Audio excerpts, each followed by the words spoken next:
File-sharing service Pirate Bay will sail the seas of the Dutch internet freely after a court ruled providers no longer have to block the website.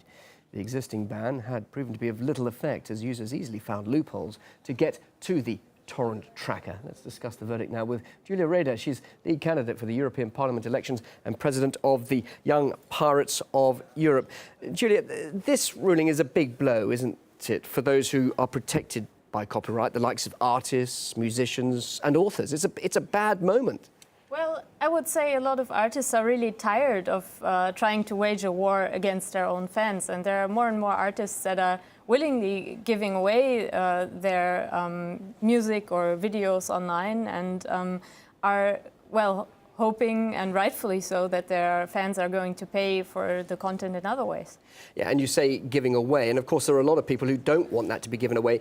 The victors of this case say this is the freedom of information, but many would say this is guaranteeing the freedom of theft. It's stealing, isn't it? People are now going to lose their livelihoods in many respects. I mean, first of all, the Pirate Bay isn't just used for copyrighted works. If you have any information that, or any large file that you want to share, BitTorrent is just the best way of doing this. And, well, I think you have to see that a lot of people cannot legally buy the stuff that they are downloading online. And if there were a legal offer, they might be willing to pay for it. But where I come from in Germany, for example, we don't have something like Netflix because of copyright reasons. And so people resort to file sharing.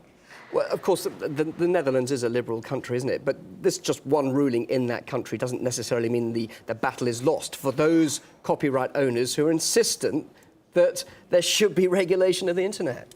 Well, I think this is a political battle. We have to figure out as a society how we want to deal with culture and how we can ensure sharing culture and at the same time that artists can live off their works. So I don't think a court ruling should kind of finish the debate, but it's still important that people in Europe can share music and other culture with each other so that we can grow into one community of people.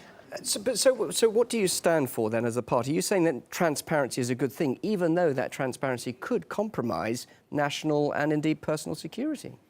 Well, you have to differentiate, of course, between like transparency of the state and transparency of the individual. What we want to do is that the people in power are transparent, and so that regular people have a chance of knowing what's going on and to participate in democracy, for example. And of course, I suppose people like you would see this as a good day, or yesterday when the ruling was granted. But as you said earlier, really, people are finding all sorts of ways to find access to this anyway, so it doesn't make much difference. It's basically going to be impossible to regulate. Well, yes, the court does kind of say that it's an ineffective way trying to block people from accessing this site. But they're also saying that as a matter of principle, the access providers that sell access to the internet shouldn't be responsible for the content that is shared through it. Well, all right. Talk about selling. I mean, of course, surely the fact that very successful sites, the likes of iTunes or whatever, where people pay for content, prove that people would prefer to go through the legitimate way, wouldn't they, rather than the perils and the dangers and the complications of going through a pirate site?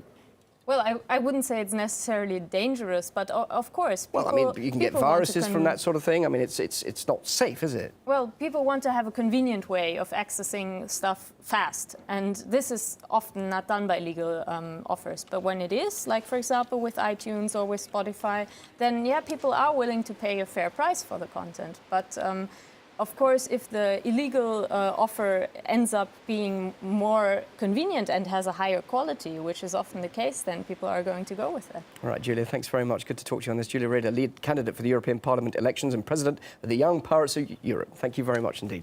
Thank you.